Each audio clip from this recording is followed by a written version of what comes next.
Welcome to special debate. This is Satish. అభిమానులు హద్దులు మీరుతున్నారా అంటే అవుననే సమాధానమే వినిపిస్తోంది.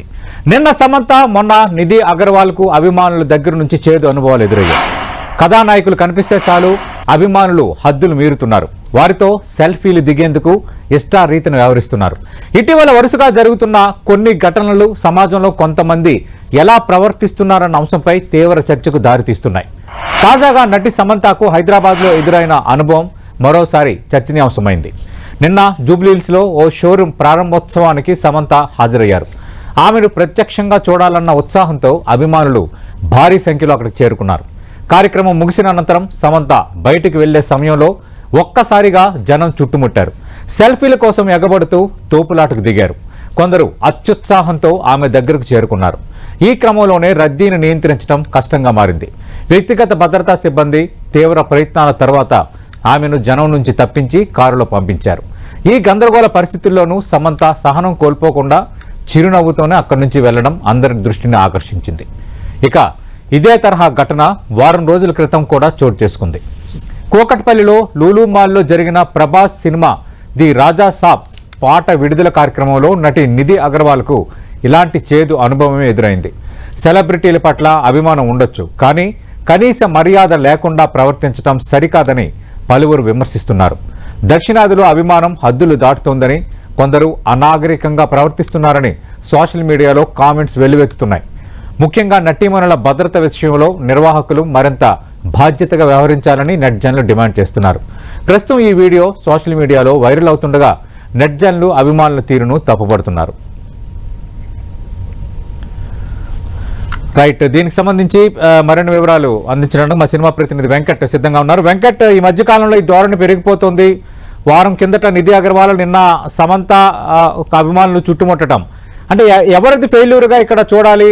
అంటే ఓపెనింగ్స్కి వచ్చే హీరోయిన్స్ సరైన సెక్యూరిటీని ఏర్పాటు చేసుకోలేకపోతున్నారా, లేదంటే ఈవెంట్ మేనేజర్స్ సరైన ఏర్పాట్లు చేయలేకపోతున్నారు? ఈ ఫెయిల్యూర్ కారణం ఎవరు? సినిమా సెలబ్రిటీలు అంటే చాలా వరకు కూడా వాళ్ళని చూడటం కోసము ఆడియన్స్ కానీ వాళ్ళ ఫ్యాన్స్ కానీ రావడం జరుగుతుంది. ఏదైనా ఈవెంట్ జరుగుతుందంటే మాత్రం తప్పనిసరిగా పాసులు తీసుకొని కూడా వస్తున్న సందర్భాలు ఉంటుందన్నమాట. అలాంటిది ఏంటంటే ఓపెన్ ప్లేస్ లో జరుగుతున్న ఈవెంట్ అయితే ఇక వాళ్ళకి ఎటువంటి అడ్డు కూడా ఉండదు కాబట్టి ఒకసారి తమ అభిమాన స్టార్స్ చూడాలని కూడా ఒక ఉద్దేశంతో వస్తున్న సందర్భాలు ఉంటాయి. కానీ సెలబ్రిటీస్ వస్తున్న విషయం తెలుసుకొని కొంతమంది ఈవెంట్ నిర్వాహకులు ఎవరైతే ఉంటారో వాళ్ళు తగినన్ని జాగ్రత్తలు తీసుకోవాలి. కానీ ఎంత జాగ్రత్తలు తీసుకున్నా కూడా, ఎందుకంటే పబ్లిక్ ఎక్కువ గేదర్ అయితే మాత్రము దాన్ని కంట్రోల్ చేయని, అంటే అటు ఈవెంట్ యొక్క నిర్వాహకులు ఎవరైతే ఉంటారో వాళ్ళ వ్యక్తిగత సిబ్బంది కానీ లేకపోతే పోలీస్ ప్రొటెక్షన్ ఇచ్చినా కూడా ఫ్యాన్స్ ఎక్కువ వస్తే మాత్రం ఇది చాలా ఇబ్బందికరమైన పరిస్థితులు అయితే వస్తున్నాయి అని చెప్పవచ్చు. అంటే అది ఇప్పుడే సంఘటన కాదు, మనం గతంలో కూడా చాలా సంఘటనలు. ఎందుకంటే మనం చెప్పాల్సింది ఫస్ట్ పుష్ప సినిమా రిలీజ్ అప్పుడు మనం చూడొచ్చు, అల్లు అర్జున్ కోసం ఫ్యాన్స్ బీభత్సంగా రావడం జరిగింది. అంటే అక్కడ జరిగిన సంఘటన మొత్తం కూడా ఇప్పటికి కూడా ఒక విషాదంగానే మిగిలిపోయిన సంఘటన అని చెప్పవచ్చు. ఆ విషాద సంఘటన తర్వాత ఇండస్ట్రీ నుంచి కానీ ప్రభుత్వం నుంచి కానీ చాలా వరకు జాగ్రత్తలు తీసుకుంటూనే ఉన్నారు. పబ్లిక్ ప్లేస్లలో ఈవెంట్లు నిర్వహించడం కానీ, లేకపోతే ఒకవేళ నిర్వహించినా చాలా లిమిటెడ్ పర్సన్స్ ని పిలవటము, ఫ్యాన్స్ కు దూరంగా ఉండి కూడా ఖచ్చితంగా ఏర్పాట్లు కూడా చేస్తున్న పరిస్థితి అయితే ఉందని చెప్పవచ్చు. కానీ ఇప్పుడు జరిగినటువంటి 2 ఈవెంట్స్ కూడా చాలా ఓపెన్ గా చెప్పవచ్చు. ఒకటేమో లూలు మాల్ జరిగింది, అది ఆల్రెడీ పబ్లిక్ దాంట్లో మొత్తం కూడా ఉంటారు. పబ్లిక్ ఉన్నటువంటి ఆ ప్లేస్ లో ఇప్పుడు ఈవెంట్ చేయటం అంటే కొంత ఇబ్బందికరమైన పరిస్థితి. సో ఇక్కడ 2 వైపులా కూడా చెప్పవచ్చు, పబ్లిక్ ని కంట్రోల్ చేసేంత సెక్యూరిటీ అక్కడ ఏర్పాటు చేసుకోవాల్సిన అవసరం అయితే ఇటు నిర్వాహకు పైన ఉందని చెప్పవచ్చు. కానీ అక్కడ జరిగిన సంఘటన ఏంటంటే మొత్తం కూడా అది ఒక పెద్ద ఈవెంట్ కాబట్టి, సినిమా ఇండస్ట్రీకి సంబంధించి ఒక లెజెండరీ యాక్టర్ ప్రభాస్ సినిమా కాబట్టి అక్కడ జరిగిన సంఘటన చూడొచ్చు.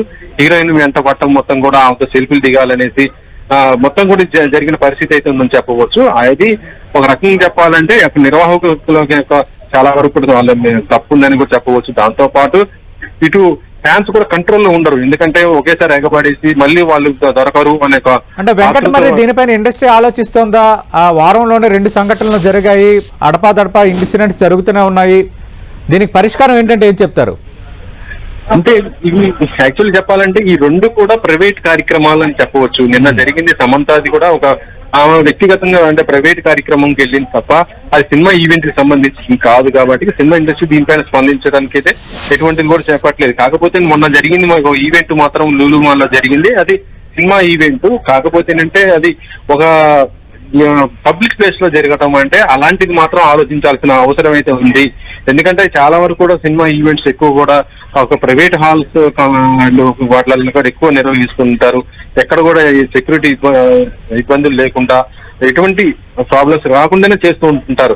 అయితే మొన్న జరిగింది ఏంటంటే పబ్లిక్ ప్లేస్ లో పోతే ఎక్కువ రీచ్ అవుతుంది ఒక ఉద్దేశంతో ఈ మూవీ యూనిట్ చేయటం జరిగింది కాబట్టి ఇక్కడ నుంచి అలాంటివి చేయకూడదు అనేసి ఒక ఆలోచన ఉంది. ఇప్పటికి మనం దీనికి సంబంధించి అదే సినిమా యూనిట్ 27న ప్రీ రిలీజ్ ఈవెంట్ చేయబోతుంది రాజాసాబ్కి సంబంధించి.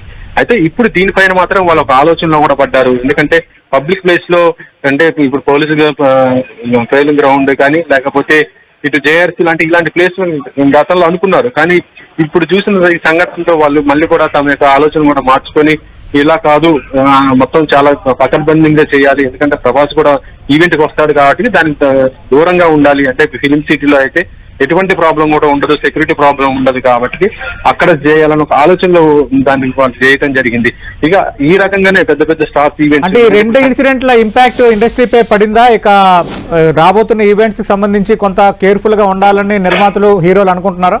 100% పడిందని చెప్పవచ్చు. ఒకటేంటంటే ఇలా నిన్న జరిగిన ఒక ప్రైవేట్ ఈవెంట్ కాబట్టి వాటి నిర్వాహకులు కానీ లేదా అటు ఎవరైతే ఆర్టిస్టులు ఉంటారో ఒప్పందం చేసుకున్నాం వాళ్ళు మొత్తం కూడా దాన్ని చూసుకోవాల్సి వస్తుంది. సినిమా ఈవెంట్ కి సంబంధించి చూస్తే మాత్రం ఇప్పుడు సంక్రాంతికి రిలీజ్ అవ్వబోతున్న సినిమాలు అన్ని కూడా పెద్ద సినిమాలు కాబట్టి ఇటు మనం చూడొచ్చు రాజసాబ్ ప్రభాస్ గానీ, చిరంజీవి మనశంకర్ వరప్రసాద్ గానీ, రవితేజ సినిమా కానీ, తర్వాత శర్మానంద్ ఇలా అందరి సినిమాలు పెద్ద పెద్ద సినిమాలే ఉండటం జరిగింది. వాళ్ళకి ఆ ఈవెంట్ లో కూడా పెద్ద పెద్ద గెస్టులు కూడా వస్తారు కాబట్టి వీటిని మాత్రం నిర్వహించే మాత్రం చాలా పకడ్బందీగా చేయడానికి మాత్రం ఆలోచన చేస్తున్నారు. అవన్నీ కూడా ఇండోర్ లోనే మామూలుగా పెట్టడం తప్ప అవుట్డోర్ లో మాత్రం ఇటువంటి వాటి కూడా పెట్టడానికి కూడా చూడట్లేదు. ఇప్పటికే పోలీసులు కూడా గతంలో కూడా సెక్యూరిటీ రీజన్స్ చెప్పి చాలా ఈవెంట్స్ కూడా క్యాన్సిల్ చేసిన సందర్భాలు ఉన్నాయి. కేవలం లిమిటెడ్ గా పెట్టుకోవడం సందర్భాలు ఉన్నాయి. మనం దేవరా ఈవెంట్ చూడొచ్చు, నోవోటెల్ లో పెడితేనే అక్కడ అలాంటి ప్లేస్ లో కూడా మొత్తం ఫ్యాన్స్ మొత్తం గ్యాదర్ అవడం తోటి ఆ ఈవెంట్ కూడా క్యాన్సిల్ అయిపోయిన పరిస్థితి ఉంది. అంటే అలా పెట్టినా కూడా సెక్యూరిటీ పరంగా ఉన్నా కూడా లోపల కూడా ఇండోర్ లో కూడా ఇలాంటివి జరిగినాయి కాబట్టి అక్కడ కూడా మళ్ళీ ఎటువంటి ఇబ్బంది లేకుండా పకడ్బందీగా ఉండే విధంగా ఈవెంట్లు కూడా నిర్వహించే విధంగా సినిమాకి సంబంధించి ఇండస్ట్రీ ఆల్రెడీ చూస్తున్న పరిస్థితి అయితే ఉందని చెప్పవచ్చు. సతీష్ వెంకట్, అంటే ఇప్పుడు ఈ ప్రైవేట్ కార్యక్రమాలకు వెళ్తున్నారు, ఇన్సిడెంట్లు జరుగుతున్నాయి, దానికి యాక్చువల్గా ఇది వాళ్ళ వ్యక్తిగత కార్యక్రమాలే. బట్ ఇన్సిడెంట్ జరిగిన తర్వాత పోలీసులు నిర్వాహకులు సరిగ్గా వ్యవహరించట్లేదని మళ్ళీ ఆరోపణలు వస్తున్నాయి. ప్రస్తుతం మనం ఈ రెండు సంఘటనలు వేరువేరుగా చూడాల్సి వస్తుంది. అక్కడ జరిగిందేమో ఏంటంటే అది సినిమా ఈవెంట్, ఇక్కడేమో ఒక షాప్ ఓపెనింగ్ వచ్చినటువంటిది. ఇక్కడ ఏంటంటే చాలా తక్కువ ఉంటుంది. యాక్చువల్లీ చెప్పాలంటే మొన్న జరిగిన సంఘటనతో నిన్న ఇక్కడ కూడా నిర్వాహకులు అలర్ట్ అవ్వడం జరిగింది. వ్యక్తిగత భద్రతా సిబ్బందితో పాటు ఇటు పోలీసులు కూడా రావడం జరిగింది.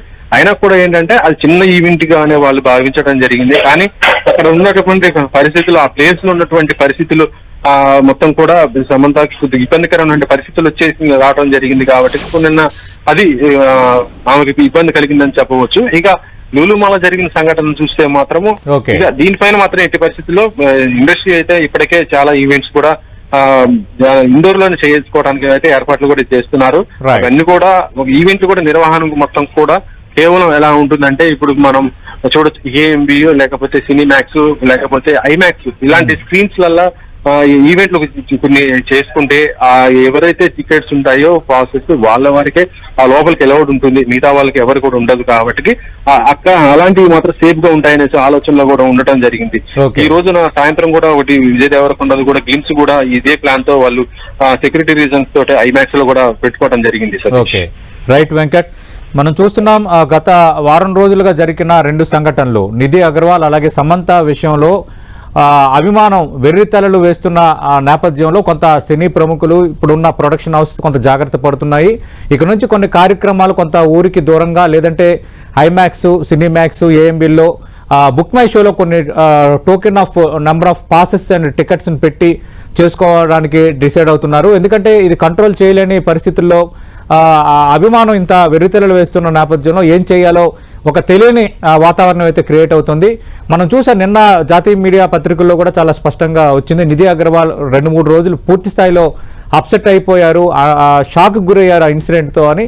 దానికోసం మాట్లాడుకుంటుండగానే సమంత ఒక వస్త్ర దుకాణం ప్రారంభానికి వచ్చిన సందర్భంలో వ్యవహరించిన తీరైతే కొంత జుగుప్సాకరంగా అనిపిస్తోంది. మరి దీన్ని ఏమనుకోవాలి, ఫ్యాన్సా లేదంటే రోగ్సా, ఏమని అనాలి వీళ్ళని అన్న ఒక ప్రశ్న అయితే ఇప్పుడు తలెత్తుతోంది. దీనిపై గత వారం రోజుల వ్యవధిలో అటు నిధి అగర్వాల్ అలాగే సమంత వ్యవహారంలో అభిమానులు వ్యవహరించిన తీరు ఇప్పుడు జాతీయ మీడియా స్థాయిలో రచ్చ అవుతోంది. ప్రధానంగా దక్షిణాదిలో ఈ ధోరణి ఎక్కువ ఉందన్న అంశాన్ని జాతీయ మీడియా ఎత్తి చూపుతోంది. అసలు ఎందుకు అభిమానం ఈ స్థాయిలో వెళ్తోంది? ఈ అంశంపై మనం డిబేట్లో మాట్లాడబోతున్నాం. ప్రముఖ సోషల్ యాక్టివిస్ట్ కృష్ణకుమార్ గారు ఉన్నారు. కృష్ణకుమార్ గారు, అంటే అభిమానం ఉండడం వేరు, ఎక్కువ అభిమానం ఉండడం వేరు. అంటే ఫ్యాన్స్ ఎక్కువగా అభిమానిస్తారు. ఒక సినిమా వచ్చినప్పుడు దాన్ని ఎక్కువగా హడావిడి చేయటము, లేదంటే ఇష్టమైన హీరోయిన్కి సంబంధించి ఎక్కువగా ఇచ్చేయటం చేస్తారు. కానీ ఇప్పుడు ఇక్కడ హీరోయిన్లు కానీ లేదంటే సెలబ్రిటీస్ కానీ బయటికి వెళ్ళేటప్పుడు వ్యవహరించిన తీరులు వ్యవహరిస్తున్నారు. అంటే ఎక్కడో టచ్ చేద్దాము అన్న ఒక సైకో మైండ్ సెట్ అనేది ఎక్కువ మందిలో కనిపిస్తోంది. ఈ రెండు ఇన్సిడెంట్ చూసిన తర్వాత మీకేమనిపించింది?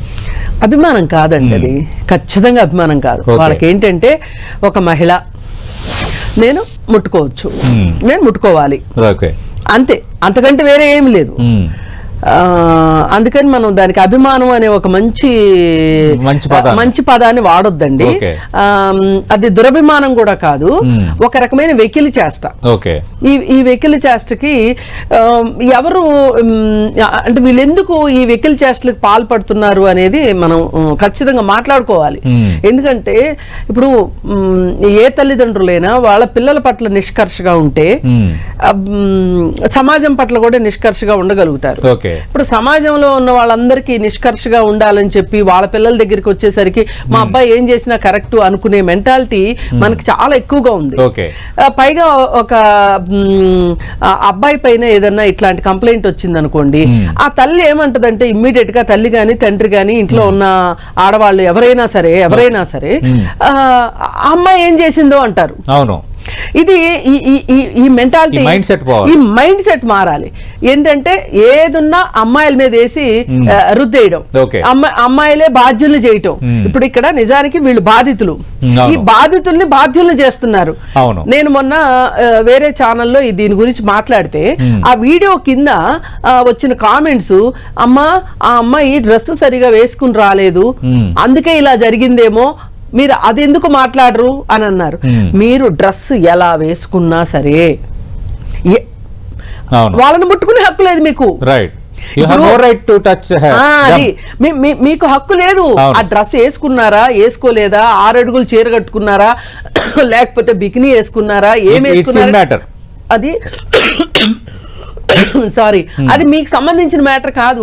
నువ్వు నీ భార్యను ముట్టుకున్నంత హక్కుతోటి భార్యను ముట్టుకుంటానికి కూడా మ్యారిటల్ రేప్ అనే ఒక మాట వచ్చిన తర్వాత ఆమె అంగీకారం కూడా చాలా అవసరము అనే ఒక ఆలోచన వచ్చిన ఈ సందర్భంలో ఒక ఆమె సినిమా యాక్టర్ కావచ్చు, పక్కింటి ఆవిడ కావచ్చు, ఎవరో తెలియని ఆవిడ కావచ్చు, ఆవిడని ముట్టుకునే రైట్ నీకు ఎవరిచ్చారు? పైగా ఇవాళ ఇదేదో నడి వయసు వాళ్ళు ముసలి వాళ్ళు చేశారు అంటే వాళ్ళ కాలంలో ఇవన్నీ కాస్త ఎంతో కొంత వరవడి ఉంది, అంటే అది చాలా కామన్ ఇష్యూ. కానీ ఈ రోజు ఈ జనరేషన్ కి ఇది కామన్ ఇష్యూ కాదు. ఎందుకంటే చాలా మంది ఏం మాట్లాడుతున్నాము, మీకు ఒక అమ్మాయి పట్ల ఒక ఇష్టం కలిగి ఉండొచ్చు మనసులో, కానీ మీరు ఎన్నిసార్లైనా ఆమెకి ఐ లవ్ యూ చెప్పే హక్కు ఉంది మీకు. కానీ ఎప్పటి వరకు? ఒక్కసారి ఆమె నో చెప్పే వరకు. నో మీన్స్ నో, ఇది ఫైనల్. నో మీన్స్ నో అనేది ఈ అభిప్రాయాన్ని మనము మీడియా ద్వారా కావచ్చు, సినిమాల ద్వారా కావచ్చు, వీటి ద్వారా ఎంత ఎక్కువగా యువతకి చెప్పగలిగితే ఈ యువతలో ఈ మార్పు వస్తుంది. మీరు నెటిజన్స్ కోసం ప్రస్తావించారు కాబట్టి నేను కొన్ని కామెంట్స్ చూసా. ఇప్పుడు సమంత విషయంలో సేమ్ వస్త్రధారణని ఒక ఇష్యూగా చూపిస్తున్నారు కొందరు నెటిజన్స్. మరికొందరు అన్నారు ఒక హీరోయిన్ వస్తున్నప్పుడు ఆమె కరెక్ట్ సెక్యూరిటీ పెట్టుకోవాలి కదా, అభిమానులు అన్నాక ఎగబడతారు అని అంటే అసలు అది యాక్ట్రెస్ అభిమానులే చిన్మయి కాదు. దానికి రెస్పాండ్ అయింది ఆమె. అసలు అభిమానులు కాదండి, మనం Okay. అసలు ఎవ్వరు ఏం మాట్లాడినా. ఇప్పుడు నిన్న మొన్న నేను ఇంకోటి చూశానండి, పాత యాక్టర్ కాజల్ ఉంది కదా, అవును. అజయ్ దేవగన్ వైఫ్, అవును. ఆమె ఏదో ఒక ఫంక్షన్ లో ఎవరో తనకు తెలిసిన ఒక అతన్ని కొంచెం దగ్గర తీసుకొని, సొంత మామయ్య చూసాది. లేదు ఇది రీసెంట్ గా ఎవరో యంగ్ అబ్బాయి, Okay, okay. అబ్బాయిని అంటే బాగా చిన్నప్పటి నుంచి అబ్బాయి తెలిసిన అబ్బాయి ఏదో అయ్యి ఉంటది. Okay, okay. అయితే చాలా దగ్గరగా తీసుకుంటే దాని కింద నీకు సిగ్గులేదు, పెళ్ళయి పెళ్ళిడికి వచ్చిన పిల్లని పెట్టుకొని ఎవరిని పడితే వాడిని నువ్వు దగ్గర తీసుకుంటావా అని ఆ అమ్మాయిని అనగలిగిన వాళ్ళు. మొన్న రాఘవేంద్రరావు సినిమా డైరెక్టర్ రాఘవేంద్రరావు, ఆయన వయసు 82 ఏళ్ళు దగ్గర. ఆయన నిహారిక పట్ల ప్రవర్తించిన తీరు గురించి ఎవరైనా మాట్లాడుతున్నారో చెప్పండి. ఓకే, ఇప్పుడు కాజల్ గురించి మీరు అంటే దీని అర్థం ఏంటి? ఆడవాళ్ళకు ఒక రూలు, మగవాళ్ళకు ఒక రూలు. మీరు జెండర్ బయాస్ ఉంది మన దేశంలో. ఈ జెండర్ బయాసు, ఈ జెండర్ సెన్సిటివిటీ లేకపోవటం వల్ల మన దేశంలో జెండర్ గ్యాప్ చాలా ఉంది. ఈ జెండర్ గ్యాప్ వల్ల కూడా ఏ మహిళ అయినా నాకు సొంతం చేసుకునే హక్కు ఉంది, ముట్టుకునే హక్కు ఉంది, అనే హక్కు ఉంది, ఆమెకు సన్నిహితంగా మెలిగే హక్కు ఉంది అని చెప్పి అనుకుంటున్నారు, హక్కుగా ఫీల్ అవుతున్నారు. పైగా ఆమె ఇంట్లో ఉన్న అమ్మాయి కూడా కాదు, సినిమా యాక్టర్. ఈ పాటికి అందాలన్నీ ఆరబోసింది. ఎంతమంది డైరెక్టర్స్ తోటి, ఎంతమంది సహనటులతోటి ఈమె సన్నిహితంగా ఉందో. ఇట్లాంటి ఆమెకి ప్రాతిపత్యం ఏముంటది? ఇట్లా ఎవరో ఒకరు అన్నట్టు అలా ఉన్నా అందరూ ఇలాగే ఉంటారు. హీరోయిన్లు అంటే టేకెన్ ఫర్ గ్రాంటెడ్ అన్నట్టుగా. ఇదే టీవీలో ప్రగతితో నేను పాడ్కాస్ట్ ఇంటర్వ్యూ చేశాను, ఆమె అదే ఫీల్ అవుతుంది. అందరినీ ఒకే దృష్టితో చూస్తారు, ఒక షూటింగ్కి వెళ్తే ఒక దృష్టితో చూస్తారు. నేను వెయిట్ లిఫ్టింగ్ చేస్తుంటే నీకు సినిమాలు లేవు కాబట్టి నువ్వు పవర్ లిఫ్టింగ్ చేస్తున్నావు అని కింద విపరీతంగా అని చాలా ఒక రకంగా భావోద్వేగానికి గురయ్యారు. కాదండి, నేను అంటున్నా అందరినీ ఒక గాట కట్టే హక్కు వీళ్ళకి లేదు, సరిగదా? మీకు మీరు ఊహించేసుకుని వాళ్ళ క్యారెక్టర్ గురించి మీరు వాళ్ళ క్యారెక్టర్ అది కాబట్టి నాకు హక్కు ఉంది అనుకోవడం తప్పు. రైట్, ఇది ఈ భావన పోవాలి. అంటే ఈవెంట్స్ విషయంలో మీరు ఎలాంటి జాగ్రత్తలు తీసుకోవాలి? ఈవెంట్స్ మేనేజర్స్ వీళ్ళు ఈవెంట్స్ విషయంలో వీళ్ళు జాగ్రత్త తీసుకోవటం కాదండి. ఇప్పుడు రోడ్డు పైన 1 లక్ష రూపాయలు పడి ఉంటాయండి. ఇప్పుడు ఒక ఆటోలో ఎవరో ఒక ఆమె నగలు మర్చిపోయింది. ఆటో అతను తీసుకెళ్లి పోలీస్ స్టేషన్ లో అప్పగిస్తున్నాడా లేదా? అప్పగిస్తున్న వాళ్ళకి మర్యాదగా గౌరవంగా వాళ్ళు సత్కరించి పంపిస్తున్నారా లేదా అంటే నేను ఈ కంపారిజన్ ఎందుకు పెట్టానంటే వీళ్ళు మహిళల్ని ఒక ఆస్తిగానో సొంత హక్కుగానో ఫీల్ అవుతారు. మీకు అట్లా ఫీల్ అయ్యే హక్కు లేదని చెప్తున్నా. మీ సొంత భార్య పట్ల మీకు ఆ హక్కు లేనప్పుడు పరాయి స్త్రీ పట్ల మీకు హక్కు లేదు. పైగా ఇంకోటి మన నిర్భయ పూరి జగన్నాథ్ ఒక ఇంటర్వ్యూలో చెప్పారు, ఇప్పుడు బాలకృష్ణ ఎవరినైనా కొడతారంటే బాలకృష్ణ ఎవరు కొట్టడానికి ఆయన అలాంటి వాడు ఇలాంటి వాడు అని అంటారు. కానీ ఏ విధంగా టార్చర్ చేస్తారో మాకు కూడా చెప్పరాని చోట కూడా ప్రెస్ చేస్తారు కొందరు, చాలా ఇరిటేట్ చేస్తారు అని పూరి జగన్నాథ్ ఈ మధ్యకాలంలో ఒక ఇంటర్వ్యూలో చెప్పారు. అవునండి, నేను అనుకున్నాను బాలకృష్ణ వీళ్ళందరూ ఏంటి ఇట్లా కొడతారు వీళ్ళు దేవంశ సంభూతులా అని. మరి ఇవన్నీ చూసిన తర్వాత మరి అలాగే ఉండాలేమో. ఇక్కడ మగవాళ్ళ విషయం వేరు, ఆడవాళ్ళ విషయం దగ్గరికి వచ్చేసరికి వేరండి. వీళ్ళు సఫికేషన్ ఫీల్ అవుతారు, మగవాళ్ళు వచ్చి మీద పడిపోతారు, ఆటోగ్రాఫ్లు అడుగుతారు, లేకపోతే షేక్ హ్యాండ్లు ఇవ్వటానికో లేకపోతే ఏదో అనుకుంటారు. కానీ ఆడవాళ్ళ దగ్గరకు వచ్చేసరికి వీళ్ళ దృష్టి ఏంటి అంటే వీళ్ళ దృష్టి కోణం ఉంది చూసారా, వీళ్ళు చూసే పర్స్పెక్టివ్ మైండ్ సెట్ మారాలి. ఒక అమ్మాయికి ఇష్టం లేకుండా 30 సెకండ్లు చూడకూడదు, ఇది చట్టం చెప్తుంది. 30 సెకండ్లు చూడకూడదు అని చట్టం ఉంటే నువ్వు ఎలా వెళ్ళి ముట్టుకుంటావు? ఎలా ముట్టుకుంటావు? అదెంత పెద్ద తప్పు. ఇది అవగాహన కలిగించాల్సిన అవసరం ఉందండి మన మీడియాకి, మరీ ముఖ్యంగా ఉంది మీడియా. మీరు అన్నట్టుగా అది ఖచ్చితంగా సెన్సిటైజ్ చేయాలి. కృష్ణకుమార్ గారు, ఈ ఇన్సిడెంట్ల తర్వాత నిర్వాహకులు కూడా జాగ్రత్త పడుతున్నారు. విజయ్ దేవరకొండ నటుడు ఆయన కార్యక్రమాన్ని ఈ రోజు ఐమాక్స్ లో షిఫ్ట్ చేసుకున్నాడు, అంటే సెలెక్టెడ్ గా లోపలికి పంపించడానికి. అంటే అందరూ జాగ్రత్తలు తీసుకుంటున్న పరిస్థితి అయితే వస్తుంది. ఈ ధోరణి అయితే పోవాలి. ఎక్కువగా దక్షిణాదిలో ఇది ఉందనడం వినటం ఇంకా బాధగా ఉంది జాతీయ మీడియా ఛానల్లో. ఆ జాతీయ మీడియా గురించి మాట్లాడకండి. ఓకే ఓకే దానంత ఓకే, ఓకే. పనికిమాలిన మీడియా ఇంకొకటి లేదు అసలు. వాళ్ళకి దక్షిణాదోళ్ళ మీద పడి ఏడవటం తప్పితే, దక్షిణాదోళ్ళ మీద పడి మాట్లాడటం తప్పితే ఇంకొకటి తెలియదు. అసలు వాళ్ళంతా బార్బేరియస్ కల్చరో వాళ్ళు ఒకసారి చూసుకోవాలి. Right right, thank you Krishna Kumar గారు. మనం చూస్తున్నాం ఈ సంఘటనల నేపథ్యంలో హీరోయిన్లు తప్పుపట్టడం కాదు, ప్రధానంగా మన మైండ్ సెట్స్ మారే, వాళ్ళ అభిమానులు కాదు, దురాభిమానులు కాదు, వాళ్ళు అది ఒక రకమైన సైకోయిజం. ఖచ్చితంగా దీన్ని సెన్సిటైజ్ చేయాలి, అలాంటి వారి విషయంలో కఠినంగా ఉండాలని కృష్ణకుమార్ గారు అంటున్నారు. ఇది ఈ రెండు ఇన్సిడెంట్లకు సంబంధించిన 10 టీవీ డిబేట్. ఫ్యాన్సా రోక్సా?